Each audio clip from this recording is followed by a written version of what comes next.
Hi hello good morning and welcome back to our channel. അപ്പോൾ കുറേ നാളായല്ലേ ഒരു ലോങ് വീഡിയോ ഇട്ടിട്ട്. So let's come with a special video. അപ്പോൾ May 8, 2026 നമ്മുടെ ഫസ്റ്റ് വെഡിങ് ആനിവേഴ്സറി ആയിരുന്നു. നമ്മളൊരു കുഞ്ഞ് സ്റ്റേക്കേഷൻ എടുത്തിട്ടുണ്ട്. അപ്പോൾ അങ്ങോട്ട് പോകാൻ റെഡി ആവുകയാണ്. ഒരു 1 day സ്റ്റേക്കേഷനേ ഉള്ളൂ. ദൂരെയൊന്നും പോകുന്നില്ല, തൃശ്ശൂർ വിടുന്നൊന്നുമില്ല. ബിക്കോസ് നമുക്ക് ഹോം ടൗണിൽ ഉണ്ടാവേണ്ട കാര്യങ്ങളുണ്ടായിരുന്നു. സോ നമ്മൾ മെല്ലെ യാത്ര സ്റ്റാർട്ട് ചെയ്തിട്ടുണ്ട്.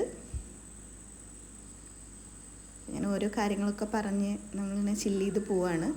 അപ്പോൾ ഉച്ചത്തെ ഫുഡ് കഴിക്കാൻ വേണ്ടിയിട്ട് നമ്മൾ നമ്മുടെ നോർമൽ കോമൺ സ്പേസ് ആയിട്ടുള്ള ശ്രീ സിദ്ധി വിനായക ഹോട്ടലിൽ കയറിയിട്ടുണ്ട്.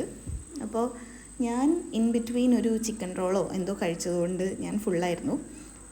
സോ ഞാനൊരു ലൈം മാത്രം കുടിച്ച് അവസാനിപ്പിച്ചു. ചേട്ടൻ ഒരു വെജ് മീൽസ് ഓർഡർ ചെയ്തിട്ടുണ്ട്.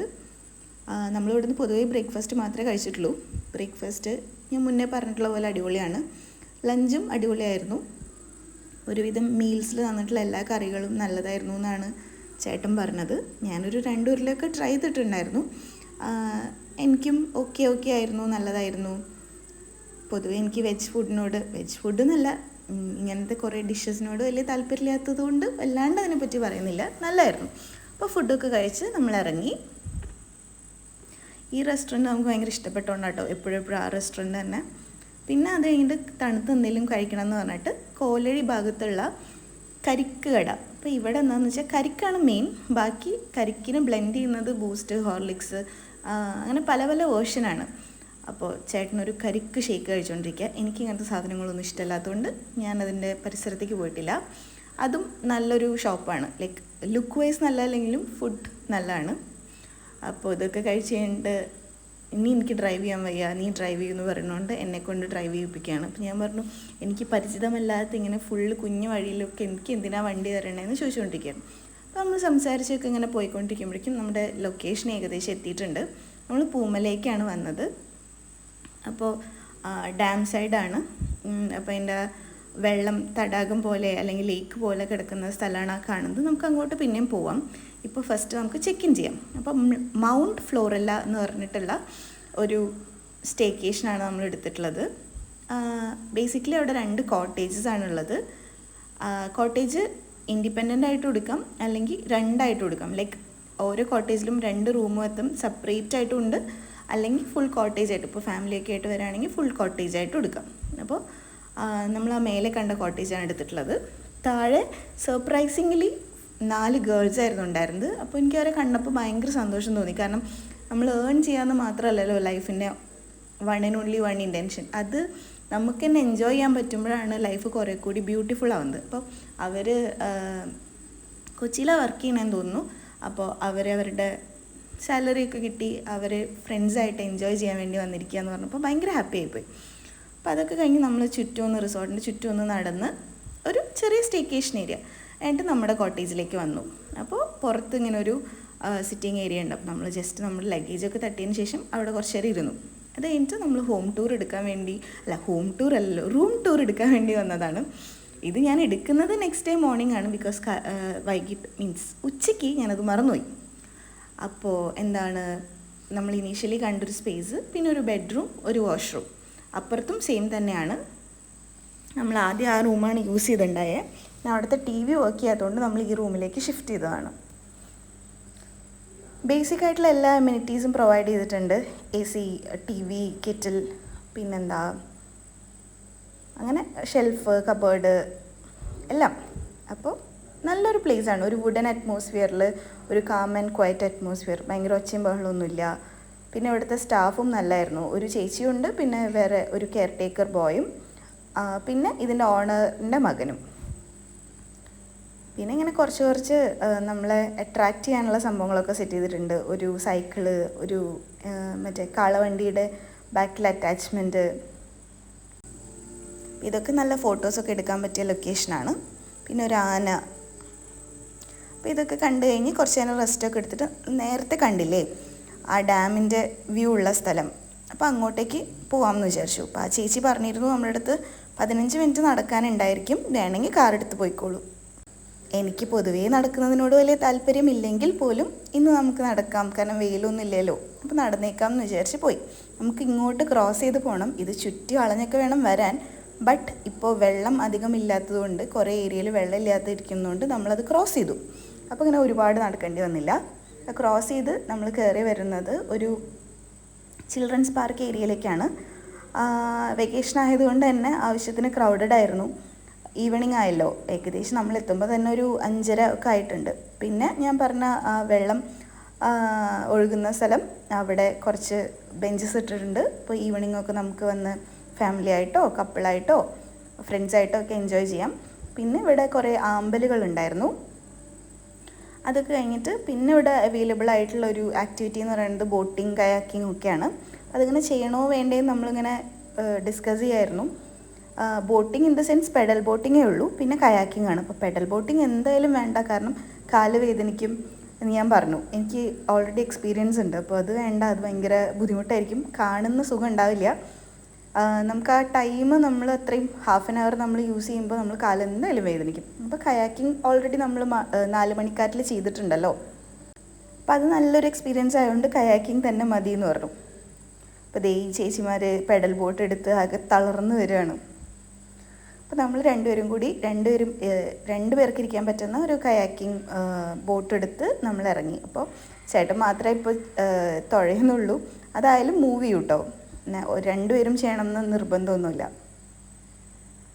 പിന്നെ ഇതൊരു കപ്പിളാണ്. ആ ചേട്ടൻ ഇതുപോലെ പെഡൽ ബോട്ട് എടുത്തിട്ടുണ്ടായി. അപ്പോൾ നമ്മളാളെ കണ്ടപ്പോൾ നമ്മളിങ്ങനെ ഇറങ്ങിയപ്പോൾ ആളും ഇതേപോലെ കണ്ടുവല്ലോ. അപ്പോൾ ആളുടെ അടുത്ത് ചോദിച്ചു എങ്ങനെയുണ്ട്. അപ്പോൾ ആൾ പറയാം നല്ല സുഖമുണ്ട്, വെറുതെ ഇരിക്കുന്നവർക്ക്, എനിക്കത്ര വലിയ സുഖമില്ല അങ്ങനെ. അപ്പോൾ ആ ചേച്ചീൻ്റെ മുഖമൊക്കെ മാറി. അപ്പോൾ അത് ഭയങ്കര ക്യൂട്ടായിരുന്നു കാണാൻ. പിന്നെ ആളിങ്ങനെ സോപ്പിട്ട് ഒരു നോർമൽ ക്ലീശ സംഭവം, പക്ഷെ രസമായിരുന്നു. പിന്നെ നമ്മൾ കുറേ നേരം വർത്താനമൊക്കെ പറഞ്ഞ്, എനിക്ക് എപ്പോഴും ഇങ്ങനത്തെ കാമായിട്ടുള്ള സ്ഥലങ്ങളാണ് ഇഷ്ടം. കുറേ ക്രൗഡഡ്, കുറേ ഒച്ചയും ബഹളും അതൊന്നുമില്ലാതെ കാം ക്വയറ്റ്. പിന്നെ വെയിലില്ലാത്തതുകൊണ്ട് നല്ല തണുപ്പും നല്ല അറ്റ്മോസ്ഫിയർ ആയിരുന്നു. സൺ ഓൾമോസ്റ്റ് സെറ്റായി തുടങ്ങിയിട്ടുണ്ടായിരുന്നു. Sunset almost നടന്നുകൊണ്ടിരിക്കുകയായിരുന്നു നമ്മളിങ്ങോട്ട് കയറുമ്പോഴേ. പിന്നെ നമ്മൾ ഫാമിലിയിലുള്ളവരെയൊക്കെ വീഡിയോ കോളൊക്കെ ചെയ്ത് ഇതൊക്കെ കാണിച്ചു കൊടുത്ത്, തേജുവിനെ വിളിച്ചു, ചേട്ടൻ്റെ സിസ്റ്ററിനെ വിളിച്ചു. അപ്പോൾ അവരുടെ അടുത്ത് ഇങ്ങനെയൊക്കെ വർത്താനമൊക്കെ പറഞ്ഞു. പിന്നെ നമ്മുടെ മാത്രം ഒരു മീ ടൈം എന്ന് പറഞ്ഞാൽ നമ്മുടെ 2 പേരുടെയും കൂടിയുള്ള മീ ടൈം. അങ്ങനെ അതൊക്കെ കഴിഞ്ഞ് എൻജോയ് ചെയ്തതേ ഓൾമോസ്റ്റ് ഫുൾ സൺ സെറ്റായി കഴിഞ്ഞു. ഇനിയിപ്പോൾ അത്ര അങ്ങോട്ട് വെളിച്ചില്ല, മെല്ലെ നമ്മൾ അവസാനിപ്പിച്ചു. ഹാഫ് ആൻ അവറിന് 100 rupees പെർ ഹെഡ് ചാർജ് ചെയ്യണേ. അത് വേർത്താണ്. നമ്മൾ പക്ഷേ ഒരു 45 minutes ഒക്കെ യൂസ് ചെയ്തിട്ടുണ്ട്. അവർക്ക് അങ്ങനെ കൺസ്ട്രെയിൻഡ് ഒന്നും ആയിരുന്നില്ല. ഇനി നമ്മൾ തിരിച്ച് റിസോർട്ടിലേക്ക് വന്നു. ഇപ്പോൾ ഇരുട്ടായതുകൊണ്ട് അവർ ലൈറ്റ്സ് ഒക്കെ ഓൺ ചെയ്തിട്ടുണ്ട്. കുറച്ചും കൂടി ഭംഗിയുണ്ടായിരുന്നു, ഉച്ചത്തേക്കാളും ഭംഗി ലൈറ്റ്സ് ഒക്കെ ഓൺ ചെയ്തപ്പോഴാണ്. അപ്പോൾ നമ്മൾ നടന്നിങ്ങനെ വന്നു. അപ്പോൾ ഇതാണ് ഞാൻ പറഞ്ഞ ഗേൾസ് കോട്ടേജ്. അപ്പോൾ അവർ അവിടെ അർമാദിക്കുകയാണ്, നല്ല പാട്ടൊക്കെ വെച്ച് നല്ല വൈബ് ചെയ്തുകൊണ്ടിരിക്കുക. അത് കഴിഞ്ഞിട്ട് നമ്മൾ ആദ്യം കണ്ട സ്ഥലത്തേക്ക് വന്നു. അപ്പോൾ ഈ കൊത്തുപണികളൊന്നും ഞാൻ പകൽ വന്നപ്പോൾ കണ്ടിട്ടുണ്ടായിരുന്നില്ല. ഇപ്പോൾ ലൈറ്റ് ഇട്ട് ഹൈലൈറ്റ് ചെയ്തപ്പോഴാണ് അതിൻ്റെ ഒരു ഭംഗി കണ്ടത്. പിന്നെ ഈ കാണുന്നത് ഈ 2 കോട്ടേജിലേക്കും കൂടിയുള്ള പൂളാണ്. അപ്പോൾ സെപ്പറേറ്റ്ലി പ്രൈവറ്റ് പൂൾ കൊടുത്തിട്ടില്ല, ബട്ട് ഏരിയ പ്രൈവറ്റ് തന്നെയാണ്. കാരണം ഒരു ഗ്യാങ് ഉള്ളപ്പോൾ മറ്റേ ഗ്യാങ് വരില്ല, നമുക്ക് വേണമെങ്കിൽ ലോക്ക് ചെയ്യാം. പിന്നെ ഒരു മ്യൂസിക് സിസ്റ്റം ഒക്കെ തരും. നമ്മൾ 2 പേരും മാത്രമുള്ളതുകൊണ്ട് മ്യൂസിക് സിസ്റ്റം ഒന്നും വേണ്ടാന്ന് പറഞ്ഞു. നമ്മൾ കുറച്ച് നേരം ചില്ല് ചെയ്തു. ആദ്യം ചേട്ടൻ മാത്രമാണ് ഇറങ്ങിയത്. ആസ് യൂഷ്വൽ എനിക്ക് നീന്തൽ അറിയാത്തത് കൊണ്ട് ഞാൻ ആദ്യം മറ്റേ ക്രിഞ്ചായിട്ട് കാലൊക്കെ നനച്ച് കാലൊക്കെ ആട്ടി കളിച്ച് അവിടെ ഇരുന്നു. പിന്നെ കുറച്ച് കഴിഞ്ഞപ്പോൾ ഞാൻ ഇറങ്ങി, കാരണം നമുക്ക് എത്ര നേരം വെച്ചാൽ എന്തായാലും നമ്മുടെ കഴുത്ത് വരെ വെള്ളമുള്ളൂ, മുങ്ങിപ്പോവില്ല. നമ്മൾ കുറച്ച് നേരം നമ്മൾ 2 പേരും കൂടി എൻജോയ് ചെയ്തു. ഈ മുക്കലോട് കൂടി എൻ്റെ എൻജോയ്മെൻറ്റ് ഞാൻ നിർത്തി, ബിക്കോസ് എൻ്റെ മുക്കിലും വയലൊക്കെ വെള്ളം കയറി. പിന്നെ കുറച്ച് നേരം ഞാൻ പറഞ്ഞു ഞാൻ ഒറ്റയ്ക്ക് നിന്നോളാം, അത് ശരിയാവില്ല എന്ന് പറഞ്ഞു.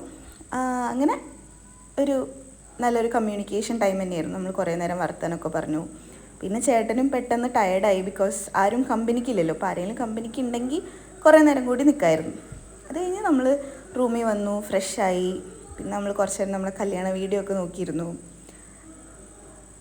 1 വർഷത്തെ നമ്മളിങ്ങനെ സംസാരിക്കുമായിരുന്നു, 1 year എങ്ങനെയായിരുന്നു എന്നൊക്കെ. അപ്പോൾ നമ്മൾ സക്സസ്ഫുള്ളി കംപ്ലീറ്റ് ചെയ്തു എന്നൊക്കെ പറഞ്ഞ് അതിൻ്റെ ഒരു എൻജോയ്മെൻ്റാണ്.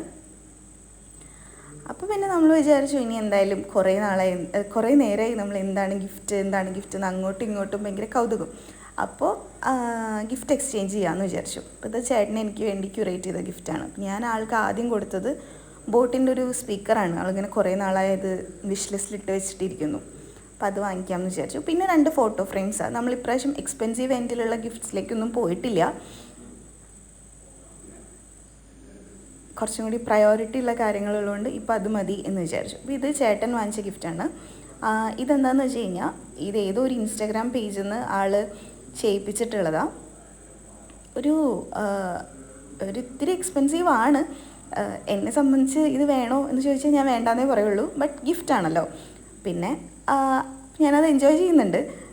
അതിലെന്താണെന്ന് വെച്ചാൽ സൈഡ്സിലൊക്കെ നമ്മുടെ ഫോട്ടോസിൻ്റെ കട്ടൗട്ട്സാണ്. ഓരോ മൊമെൻറ്റ്സ് നമ്മൾ കൊടുക്കുന്ന ആ ഫോട്ടോസൊക്കെ കുഞ്ഞ് കട്ടൗട്ട്സ്. മിഡിലിൽ 2 ഫോട്ടോസാണ് അവരിങ്ങനെ സ്ട്രിപ്സായിട്ട് വെച്ചിട്ടുള്ളത്. അപ്പോൾ ഒരു സൈഡിൽ നോക്കുമ്പോൾ ഒരു ഫോട്ടോ, മറ്റു സൈഡിൽ നോക്കുമ്പോൾ വേറെ ഫോട്ടോ. ഇത് ഞാൻ ആൾക്ക് സ്പെഷ്യലി ഡിസൈൻ ചെയ്ത് കൊടുത്തിട്ടുള്ള ഒരു ഫ്രെയിമാണ്. ചെറുതായത് എന്താണെന്ന് വെച്ചാൽ ആൾക്ക് എവിടെ വേണമെങ്കിലും ക്യാരി ചെയ്തോട്ടെ എന്ന് വിചാരിച്ച്. ആളുടെ ലൈഫിൽ ഏറ്റവും ഇമ്പോർട്ടൻ്റ് ആയിട്ടുള്ള ആളാണ് ആളുടെ മേമ. അപ്പോൾ ഷീസ് നോ മോർ. അപ്പോൾ ആളുടെ കല്യാണത്തിന് ഈ ആൾ വേണമെന്ന് ചേട്ടന് ഭയങ്കര ആഗ്രഹമായിരുന്നു, ആൾക്കും ഭയങ്കര ആഗ്രഹമായിരുന്നു. But she couldn't. അപ്പോൾ നമ്മുടെ കല്യാണ ഫോട്ടോയിൽ ഞാൻ ആളെ ഇൻക്ലൂഡ് ചെയ്തിട്ട് ഒരു ഫ്രെയിം ചെയ്യിപ്പിച്ചു. ആൾക്ക് സന്തോഷവും സങ്കടവും ഒരേപോലെ ആയി. പിന്നെ കുറച്ച് നേരം നമ്മൾ കുറച്ച് പേഴ്സണൽ ടൈം ആയിപ്പോയി. കാരണം ഒരുപാട് സങ്കടമായി, ഒരുപാട് സന്തോഷമായി. അപ്പോൾ നമ്മളിങ്ങനെ കുറച്ച് നേരം സംസാരിച്ച് പിന്നെ ദേവികേനെ വിളിച്ചു. അപ്പോൾ അതൊക്കെ കഴിയുമ്പോൾ ഒരിത്തിരി ടൈം ലേറ്റായിപ്പോയി. പിന്നെ അത് ഷൂട്ട് ചെയ്യേണ്ട കാര്യമില്ലല്ലോ, അല്ലെങ്കിൽ അത് പബ്ലിക്ലി പ്രസൻറ്റ് ചെയ്യേണ്ട കാര്യമില്ല. പിന്നെ അത് കഴിഞ്ഞിട്ട് നമ്മൾ എന്തായാലും ഇനി കേക്കും കൂടെ കട്ട് ചെയ്തേക്കാം എന്ന് വിചാരിച്ചു. അപ്പോൾ നമ്മൾ രണ്ടുപേരും കൂടി ആദ്യം നമ്മൾ പ്ലാൻ ചെയ്തിട്ടുണ്ടായിരുന്നു ഡ്രസ്സപ്പൊക്കെ ചെയ്ത് കട്ട് ചെയ്യാമെന്നാണ്. പിന്നെ നമുക്ക് മടിയായിപ്പോയി.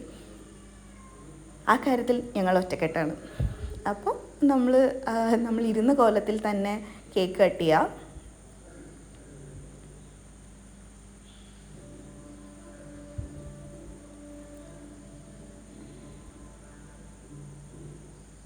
നല്ല കേക്കായിരുന്നു കേട്ടോ. ഒരു ബട്ടർ സ്കോച്ച് ഫ്ലേവേർഡ് നട്ട്സ് ഉള്ള കേക്ക് നല്ലതായിരുന്നു. അത് കഴിഞ്ഞിട്ട് പിറ്റത്തെ ദിവസം രാവിലത്തെ വ്യൂ ആണ്. നല്ല മഞ്ഞൊക്കെ ഉണ്ടായിരുന്നു, നല്ലതായിരുന്നു. ഞാൻ തലശ്ശേരി വീട്ടിലല്ലാത്തത് കൊണ്ട് ഒരു 8 മണി വരെയൊക്കെ കിടന്നുറങ്ങണം എന്നൊക്കെ വെച്ചിരുന്ന. ബട്ട് 6 മണിയാകുമ്പോഴേക്കും അൺഫോർച്ചുനേറ്റ്ലി നമ്മൾ എണീറ്റു. ചേട്ടൻ ഓൾറെഡി നേരത്തെ എണീക്കണ ആളാണ്. പക്ഷെ ഞാൻ അതിൻ്റെ പരിഭവത്തിലായിരുന്നു. കാരണം എന്തിനാ ഇത്രയും നേരത്തെ എണീറ്റത് എന്ന് പറഞ്ഞിട്ട് ഡെസ്പായിപ്പോയി. അല്ലെങ്കിലും അങ്ങനെ നമ്മൾ ഉറങ്ങണം എന്ന് വിചാരിച്ചാൽ അപ്പോൾ നമുക്ക് ഉറങ്ങാൻ പറ്റില്ല. പിന്നെ ഒരു 10:30 ആകുമ്പോൾ നമുക്ക് ചെക്കൗട്ട് ടൈം ഇപ്പോഴൊന്നും അല്ല, ബട്ട് ഇനിയിപ്പോൾ പ്രത്യേകിച്ചൊന്നും ഇല്ലല്ലോ. അപ്പോൾ നമ്മളൊരു 10:30 ആകുമ്പോൾ നമ്മൾ ചെക്കൗട്ട് ചെയ്തു. അപ്പം നമ്മൾ നമ്മുടെ കോട്ടേജിനോടൊക്കെ ബൈ ബൈ പറഞ്ഞ് ഇറങ്ങി. അപ്പോൾ എനിക്ക് ഈ സ്പേസ് ആർക്കെങ്കിലും റെക്കമെൻഡ് ചെയ്യണോ എന്ന് ചോദിച്ചു കഴിഞ്ഞാൽ ഓഫ് കോഴ്സ് യെസ്. നല്ല സ്പേസാണ്, അഫോർഡബിളാണ്, ഒരു പ്രൈവസി നമുക്ക് കിട്ടും, ടൈം നന്നായിട്ട് സ്പെൻഡ് ചെയ്യാൻ പറ്റും. ഫാമിലി ആയിട്ടായാലും കപ്പിൾസായിട്ടായാലും നല്ല ഏരിയ ആണ്. നമ്മൾ ഒരുപാട് ഡ്രൈവ് ചെയ്യേണ്ടിയൊന്നും വന്നില്ല, അടുത്ത് തന്നെയാണല്ലോ.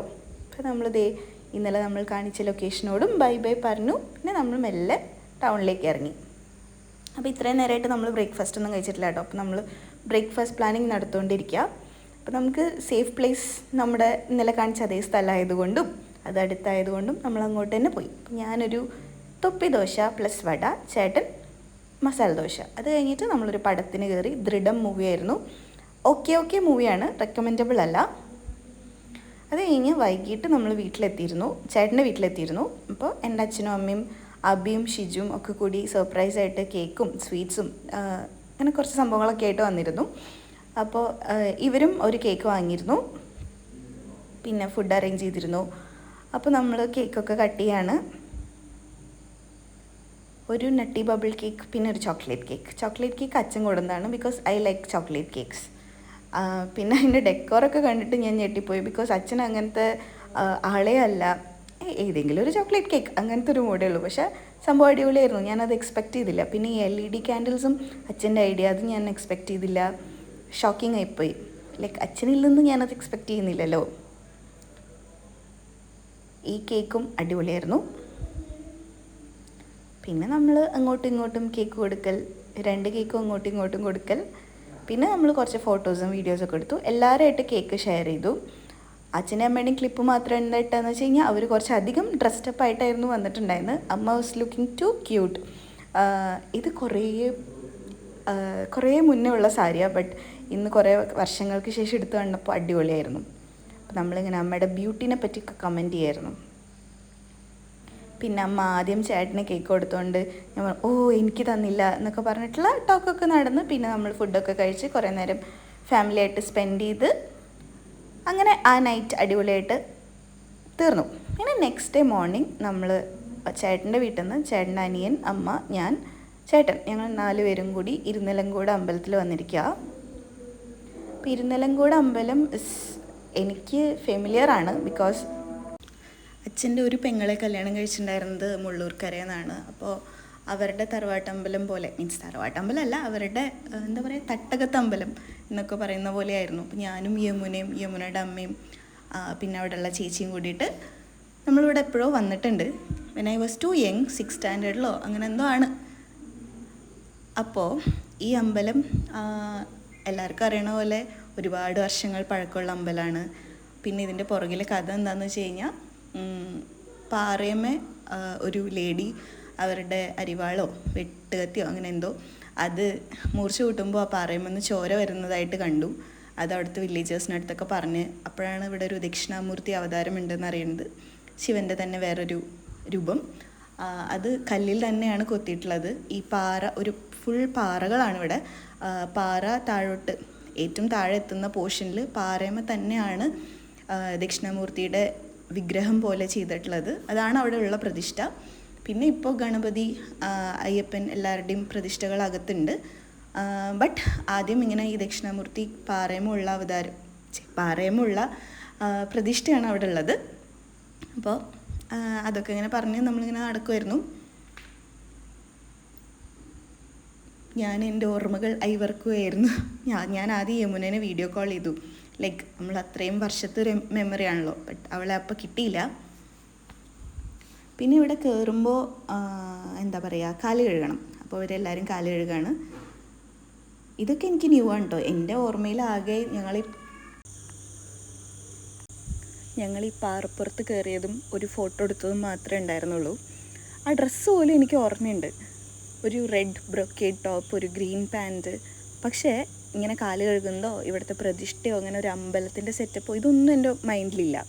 പക്ഷെ ഞങ്ങളുടെ ആ ഫോട്ടോയും, കാരണം മഴ ഉള്ളൊരു ടൈമിൽ അപ്പോൾ കയറണ്ടെന്ന് പറഞ്ഞിട്ട് കൂടി ഞങ്ങൾ കയറി, അതൊക്കെ എൻ്റെ ഓർമ്മയിൽ ഇങ്ങനെ വല്ലാതെ ക്ലിയറായിട്ട് എവിഡൻ്റായിട്ട് കിട്ടുന്നുണ്ടായിരുന്നു. പിന്നെ നമ്മൾ വഴിപാടുകളൊക്കെ കഴിച്ച് അകത്തേക്ക് കയറാൻ വേണ്ടി വെയിറ്റ് ചെയ്യാണ്. അപ്പോൾ മീൻ വൈൽ ജിഷ്ണു എന്തോ കാര്യമായി നോക്കിക്കൊണ്ടിരിക്കുക. അപ്പോൾ ഞാനിങ്ങനെ അത് ഷൂട്ട് ചെയ്ത് വരികയാണ്. ബട്ട് ആളത് കണ്ടിട്ടോ ശ്രദ്ധിച്ചിട്ടോ ഒന്നുമില്ല. ഇത്രയും ആൾക്കാർ മുന്നിൽ കൂടെ പോയിട്ട് പോലും ആളത് കണ്ടിട്ടില്ല. അപ്പോൾ ഇത്ര അടുത്ത് വന്നപ്പോഴാണ് ഞെട്ടിയത്. അപ്പോൾ ഞാൻ പറഞ്ഞു ഇതുപോലെ ഇടും, അപ്പോൾ ചതിക്കരുത്, ആ സംഭവമാണ് ഇപ്പോൾ നിങ്ങൾ കണ്ടത്. അത് കഴിഞ്ഞ് വഴിപാടൊക്കെ കഴിപ്പിച്ച് റെസിപ്റ്റ് എടുത്തിട്ട് നമ്മളകത്ത് കയറാൻ വേണ്ടി നിൽക്കുക. അപ്പോൾ ഞാൻ പറഞ്ഞല്ലോ സൈഡിൽ കാണുന്ന പാറ, ഈ പാറയുടെ അവസാനത്തിലാണ് അതിനോട് ചേർന്നിട്ട് അമ്പലം ഇങ്ങോട്ട് പണിതെടുത്തിരിക്കുക. പ്രതിഷ്ഠ ഉള്ളത് ഈ പാറയമ്മ തന്നെയാണ്. അപ്പം പ്രാർത്ഥനയൊക്കെ കഴിഞ്ഞിട്ട് നമുക്കിവിടെ ഒരു വഴിപാടുണ്ടായിരുന്നു. കുറച്ച് നാളായിട്ട് ചേട്ടന് കാലിൻ്റെ അടിയിൽ ഭയങ്കര വേദന. നമ്മൾ ഡോക്ടേഴ്സിനെയൊക്കെ കാണിച്ചു. അപ്പോൾ ഇങ്ങനെ ഇവിടെ ഭയങ്കര ഫേമസ് ആയിട്ടുള്ള 2 വഴിപാട്, ഒന്ന് ചൂല് വഴിപാട്, ഒന്ന് പപ്പടം ചവിട്ടൽ വഴിപാട്. ചൂല് വഴിപാട് ആൾക്കാർ ചെയ്യുന്നത് ഹെയർ ലോസ് സംബന്ധമായ കാര്യങ്ങൾക്ക് ഒരു വിശ്വാസം. അതേപോലെ കാലിലെ വേദനകളിൽ, കാലുമായി അനുബന്ധമായ എല്ലാ വേദനകൾക്കും ബുദ്ധിമുട്ടുകൾക്കും ഉള്ളൊരു വഴിപാടാണ് പപ്പടം ചവിട്ടൽ. അപ്പോൾ ഇതെന്താണെന്ന് വെച്ച് കഴിഞ്ഞാൽ, ഇത് നമ്മൾ റെസിപ്റ്റ് എടുത്തതിന് ശേഷം ഇവിടെ പറയുമ്പോൾ ഇവർ ഓൾറെഡി പപ്പടമൊക്കെ ഇങ്ങനെ കാച്ചി വെച്ചിട്ടുണ്ടാവും. അതൊരു വാഴയിലയിൽ ആൻറ്റി വെക്കും. അപ്പോൾ അത് നമ്മൾ എന്താണോ ആവശ്യപ്പെടുന്നത് വെച്ചാൽ അത് നന്നായി പ്രാർത്ഥിച്ചിട്ട് ആ പപ്പടം ഫുള്ള് നമ്മുടെ 2 കാലുകളോണ്ടും പൊടിക്കണം എന്നുള്ളതാണ്. അങ്ങനെ ചെയ്യുമ്പോൾ നമ്മുടെ കാലിൻ്റെ വേദന മാറും എന്നതാണ് വിശ്വാസം. ഇതൊക്കെ എത്രത്തോളം ശരിയാണോ എന്ന് ചോദിച്ചു കഴിഞ്ഞാൽ നോ കമൻറ്റ്സ്. ബിക്കോസ് ഓരോ ആൾക്കാരുടെ വിശ്വാസമാണ്, വിശ്വാസങ്ങൾ കൈമാറി വരുന്നതാണ്. അപ്പോൾ ഇനിയൊരു തലമുറയിലേക്ക് ഇങ്ങനൊരു വിശ്വാസം കൈമാറുമ്പോൾ അവരതിനെ ക്വസ്റ്റ്യൻ ചെയ്യുക, അല്ലെങ്കിൽ അതൊരു ഭയങ്കര ഫണ്ണി മാറ്റർ ആയിരിക്കും. നമ്മളിലും പലർക്കും അങ്ങനെയൊക്കെ തന്നെ ആയിരിക്കും. അപ്പോൾ എന്നെ സംബന്ധിച്ച് എനിക്കത് 100% ഒന്നും എനിക്കതിനെ ഇതാക്കാൻ പറ്റില്ല. ബട്ട് ഈ പറഞ്ഞ പോലെ ഇതൊക്കെ എക്സിസ്റ്റിംഗ് തന്നെയാണ്. എല്ലാ ടൈപ്പ് ഓഫ് ബിലീവ്സും എക്സിസ്റ്റിംഗ് ആണ്. പോസിറ്റീവ് എനർജി, നെഗറ്റീവ് എനർജി എല്ലാം ഉണ്ട്. അപ്പോൾ ഓരോ ആൾക്കാരുടെ വിശ്വാസം, നമ്മളതിനെ ചോദ്യം ചെയ്യേണ്ട കാര്യമില്ല. അപ്പോൾ ആ വഴിപാടൊക്കെ കഴിഞ്ഞിട്ട് നെക്സ്റ്റ് പാർട്ടാണ് ഇതിലത്തെ ഹൈലൈറ്റ്. ഈ മലയുടെ മുകളിൽ മുനിയറ എന്ന് പറഞ്ഞിട്ടൊരു സംഭവമുണ്ട്. അപ്പോൾ ഞാൻ മറ്റേ വൈബിലാണല്ലോ വന്നത്. ഞാനിതൊക്കെ മുന്നേ കയറിയിട്ടുള്ളതാണ്. അപ്പോൾ ഇവർ ഈ നാട്ടുകാരാണെന്ന് ഞാൻ മറന്നു. അപ്പോൾ ഇതെന്തായാലും കയറണം എന്നൊക്കെ പറഞ്ഞ് കയറണ്ട എന്ന് വിചാരിച്ച ആൾക്കാരെ വരെ ഞാൻ കുത്തിപ്പൊക്കി. ഇതിൻ്റെ ഏകദേശം കാൽ ഭാഗം കയറിയപ്പോൾ എനിക്ക് മനസ്സിലായി തെറ്റ് പറ്റിപ്പോയി. 6th സ്റ്റാൻഡേർഡിലെ കുട്ടിയല്ല ഞാൻ മറക്കാൻ പാടില്ലായിരുന്നു. അപ്പോൾ 50+ ഏജുള്ള ആൾക്കാർ വരെ കയറുന്നു, അതിനും പ്രായമുള്ള ആൾക്കാർ കയറുന്നു. എനിക്കിത് കയറാൻ പറ്റുന്നില്ല. ഒന്നാമത് വെയിൽ, രണ്ടാമത് നമ്മൾ എക്സസൈസ് ഒന്നും ചെയ്യാതെ ലോവർ ബോഡി ഒന്നും ഫിറ്റാക്കാതെ വെച്ചതിൻ്റെ എല്ലാ ബുദ്ധിമുട്ടും ഞാൻ അനുഭവിച്ചു. കാൽഭാഗത്തിൽ തൊട്ട് ഞാൻ മതി പറയാൻ തുടങ്ങി. അരഭാഗത്തെത്തിയപ്പോൾ ഞാൻ ഇനി കയറുന്നില്ല മോഡായി. അപ്പോൾ കയറി വാ മര്യാദയ്ക്ക്, കയറി വാ പറഞ്ഞുകൊണ്ടിരിക്കുക. എനിക്ക് മതിയായി. ഇവരൊക്കെ നല്ല എനർജിയിലാണ്, എനിക്കത്ര എനർജി ഒന്നും ഉണ്ടായിരുന്നില്ല. ഞാൻ ഈ തീരുമാനം എടുത്ത നിമിഷത്തെ ശപിച്ചുകൊണ്ടിരിക്കുകയായിരുന്നു. പിന്നെ ഒരുപാട് കാലമായിട്ട് എനിക്ക് ഹൈറ്റ്സ് ഭയങ്കര പേടിയാണ്. എന്തുകൊണ്ടാണെന്ന് എനിക്കറിയില്ല. മുന്നേ എനിക്കില്ലാതിരുന്നൊരു വിഷയമായിരുന്നു. അപ്പോൾ എനിക്ക് ഇത്തിരി കയറുമ്പോഴേക്കും ഞാൻ താഴേക്ക് നോക്കുമ്പോൾ ദൈവമേ ഇത്രയും ഹൈറ്റ് ഞാൻ ഇറങ്ങണ്ടേ എന്നതാണ് എൻ്റെ പേടി. ഇതൊക്കെ നടക്കുമ്പോഴാണ് ഓരോരുത്തരോട് ഓടിക്കയറിക്കൊണ്ടിരിക്കുന്നത്. അപ്പം ഞാൻ മെല്ലെയാണ് കയറുന്നത്. അവർ ഏകദേശം 75% ഒക്കെ കംപ്ലീറ്റ് ചെയ്തിട്ടുണ്ട്. ഞാനിപ്പോഴും 50% എത്തിയിട്ടേ ഉള്ളൂ. അപ്പോൾ ഇതിന് മേലേക്ക് നോക്കും തോറും എനിക്ക് ടെൻഷനാണ്. പിന്നെ ഈ പറഞ്ഞ പോലെ ഇതൊരു സ്റ്റെപ്പോ കാര്യങ്ങളോ ഒന്നുമല്ല, ആവശ്യത്തിന് കുത്തനെയുള്ള മലകളാണ് കുറച്ച് ഏരിയയിൽ. പിന്നെ കുറച്ച് സ്ഥലമൊക്കെ ഫ്ലാറ്റാണ്. അപ്പോൾ ഇത് കയറുമ്പോൾ നമുക്ക് നല്ല ടെൻഷൻ ഉണ്ടാവും. നമുക്ക് എന്ന് പറയുമ്പോൾ എനിക്ക്. പിന്നെ ഇൻ ബിറ്റ്വീൻ പ്രതിഷ്ഠകളൊക്കെ കാണാം. ഞാൻ നല്ല ടയേർഡായതുകൊണ്ട് ലിറ്ററലി ഞാൻ ഇതൊന്നും ശ്രദ്ധിച്ചിട്ടില്ല. എങ്ങനെയെങ്കിലും താഴെ എത്തിയാൽ മതി എന്ന മോഡിലാണ് ഞാൻ പൊയ്ക്കൊണ്ടിരിക്കുന്നത്. ഇടയ്ക്കിടയ്ക്ക് ഞാൻ താഴത്തേക്ക് ഷൂട്ട് ചെയ്യും. അപ്പോൾ ഞാൻ ആലോചിക്കും ദൈവമേ ഇറങ്ങണമല്ലോ. Literally the view was too good, but അത് എൻജോയ് ചെയ്യാൻ പറ്റിയില്ല. പിന്നെ മഴ ആയതുകൊണ്ട് എന്തൊക്കെയോ പ്രാണികളും ഉണ്ടായിരുന്നു. അപ്പോൾ ഈ പ്രാണികളൊക്കെ നമ്മളിങ്ങനെ കടിക്കുന്നത് കൊണ്ട്, നമ്മുടെ മേത്തൊക്കെ വന്നിരുന്ന് കടിക്കുന്നതുകൊണ്ട് ഞാൻ സഫോക്കേറ്റഡും ആയിപ്പോയി, ഇറിറ്റേറ്റഡും ആയിപ്പോയി. പിന്നെ ഭയം ഒരു സൈഡിൽ. ഇതെല്ലാം കൂടി എനിക്കിത് എൻജോയ് ചെയ്യാനൊന്നും പറ്റിയിട്ടില്ല. എനിക്കിത് സംഭവം ഒന്ന് കംപ്ലീറ്റ് ചെയ്ത് താഴെ എത്തണം. ഈ ഒരൊറ്റ മോഡിലാണ് പോയിക്കൊണ്ടിരിക്കുന്നത്. പക്ഷേ ഇനിയും കവർ ചെയ്യണം ഡിസ്റ്റൻസ്. എൻ്റെ ഭർത്താവാണെങ്കിൽ ഒരു പൊടിക്ക് സമ്മതിക്കില്ല മതി എന്ന് പറഞ്ഞിട്ട്. നീ നോക്ക് എത്ര ആൾക്കാർ കയറുന്നു, നിനക്കെന്താ പ്രശ്നം, മര്യാദയ്ക്ക് കയറ്, ആ മോഡിലാണ് ആൾ. അപ്പോൾ ആ കാണുന്ന സ്ഥലത്താണ് നമ്മൾ എത്തേണ്ടത്. അതിന് മേലേക്ക് കുറച്ചും കൂടി ഏരിയ ഉണ്ട്, വിച്ച് എൻ്റെ ഹസ്ബൻഡ് ഷൂട്ട് ചെയ്തിട്ടുണ്ട്. അവിടെയെങ്കിലും എത്തിക്കഴിഞ്ഞാൽ നിർത്താം എന്ന കണ്ടീഷനിൽ ഞങ്ങൾ എത്തി. അപ്പോൾ ഇവിടെ ഉള്ളത് മുനിയറയാണ്. അപ്പോൾ ഇതിൻ്റെ വിശ്വാസം, ഇവിടെ ഈ പ്രതിഷ്ഠ നമ്മളല്ല ഈ ആൾക്കാരൊക്കെ കണ്ടുപിടിക്കുന്നതിനേക്കാൾ മുന്നേയും ഇവിടെ ഒരുപാട് മുനികളൊക്കെ തപസ് ചെയ്തിരുന്നു, പൂജകൾ ചെയ്തിരുന്നു എന്നതൊക്കെയാണ് ഇതിനെപ്പറ്റി ഞാൻ നോക്കിയപ്പോൾ കണ്ടത്. അപ്പോൾ ഇവരൊക്കെ ഓൾറെഡി അവിടെ എത്തി പ്രാർത്ഥനയും കഴിഞ്ഞ് അവിടെ റെസ്റ്റ് എടുക്കാൻ തുടങ്ങി. ഞാനിപ്പോഴും അങ്ങോട്ട് ഇത്രയും ദൂരത്തിലാണ്.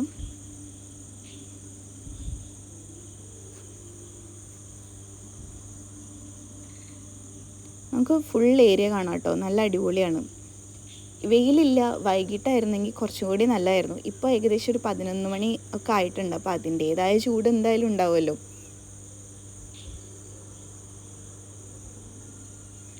കണ്ടവരൊക്കെ പ്രാർത്ഥനയൊക്കെ കഴിഞ്ഞ് റെസ്റ്റ് എടുക്കാതിരിക്കുക. അപ്പോഴാണ് ഞാൻ കയറി ചെല്ലുന്നത്.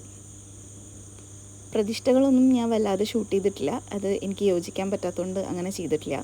ജസ്റ്റ് ആ പോകുന്ന വഴിയിൽ കാണുന്ന ക്ലിപ്സ് ഉണ്ടെന്നേ ഉള്ളൂ. പിന്നെ മേലത്തെ വ്യൂ ആണിത്. ഇത് കുറച്ചും കൂടി മേലേക്ക് കയറിയിട്ട് ചേട്ടൻ എടുത്തിട്ടുള്ളതാണ്. അപ്പോൾ അതാണ് മുള്ളൂർക്കര ടെമ്പിൾ. പിന്നെ ഇവിടെ എല്ലാ ദിവസവും അന്നദാനം ഉണ്ട്. കുറച്ച് ഫേമസ് ടെമ്പിൾ തന്നെയാണ്. നമ്മൾ അന്നദാനം കുറച്ചും കൂടി നേരം ഇവിടെ നിൽക്കുകയാണെങ്കിൽ നമ്മൾ അന്നദാനം കൂടെ കഴിച്ചിട്ടേ പോവുള്ളായിരുന്നു. ബട്ട് നമ്മൾ ബ്രേക്ക്ഫാസ്റ്റ് പോലും കഴിക്കാതെ ഇറങ്ങിയതാണല്ലോ. നമ്മൾ ഇനിയും വെയിറ്റ് ചെയ്യുന്നത് ശരിയല്ലല്ലോ. അപ്പോൾ നമ്മൾ ഇവിടുത്തെ എക്സ്പ്ലോറേഷനൊക്കെ കഴിഞ്ഞ് കഴിഞ്ഞാൽ ഇറങ്ങാം എന്ന് തന്നെ തീരുമാനിച്ചു. ഇത് ഞാൻ പറഞ്ഞല്ലോ, ആ മുനിയറ കഴിഞ്ഞിട്ട് കുറച്ചും കൂടിയും ദൂരം കവർ ചെയ്യുമ്പോൾ കാണുന്ന പാറകളും വ്യൂ പോയിൻറ്റ്സും ഒക്കെയാണിത്. അപ്പോൾ ഇതൊക്കെ ചേട്ടനെടുത്ത ക്ലിപ്സാണ്. ഇതിനുമായി എനിക്ക് യാതൊരു ബന്ധവുമില്ല. അപ്പോൾ ഞാൻ ഇൻ ബിറ്റ്വീൻ യമുനേനെ വീഡിയോ കോൾ ചെയ്തു, ഇതൊക്കെ കാണിച്ചു, മെമ്മറീസ് ഷെയർ ചെയ്തു. അപ്പോൾ അവളും ഇങ്ങനെ പറഞ്ഞു, അന്ന് നമ്മുടെ പ്രായം അങ്ങനെയാണ്, ഇന്ന് നമ്മുടെ പ്രായം ഇങ്ങനെയാണ്, അത്രയും കൗതുകം വേണ്ടായിരുന്നു എന്ന്. പിന്നെ നമ്മൾ ഒരുമിച്ച് ഇനി എപ്പോഴെങ്കിലും കയറുമെന്ന് വിചാരിക്കണം. അപ്പോൾ ഇനി ഇറങ്ങാനുള്ള തത്രപ്പാടിലാണ്. ഞങ്ങൾ ഇറങ്ങുമ്പോൾ ഒരുപാട് ആൾക്കാർ കയറുന്നുണ്ട്. അപ്പോൾ ഇങ്ങനെ എന്നെ പറഞ്ഞ് ടീസി ആണ്, എന്ത് കണ്ടോ അപ്പൂപ്പന്മാർ കയറുന്നു. അങ്ങനെ എങ്ങനെയൊക്കെയോ സാഹസങ്ങൾക്കൊടുവിൽ ഞങ്ങൾ താഴെ എത്തി. പിന്നെ നമ്മൾ ഒന്നുകൂടെ പ്രാർത്ഥിച്ച് തിരിച്ച് വീട്ടിലേക്കുള്ള യാത്രയാണ്. അപ്പോൾ ഇത്രയൊക്കെയായിരുന്നു ഒരു വെഡ്ഡിങ് ആനിവേഴ്സറി ഡേ, അല്ലെങ്കിൽ ആ full couple of days, 2 days. അപ്പോൾ ഇഷ്ടപ്പെട്ടെങ്കിൽ like, share and subscribe. Thank you for watching.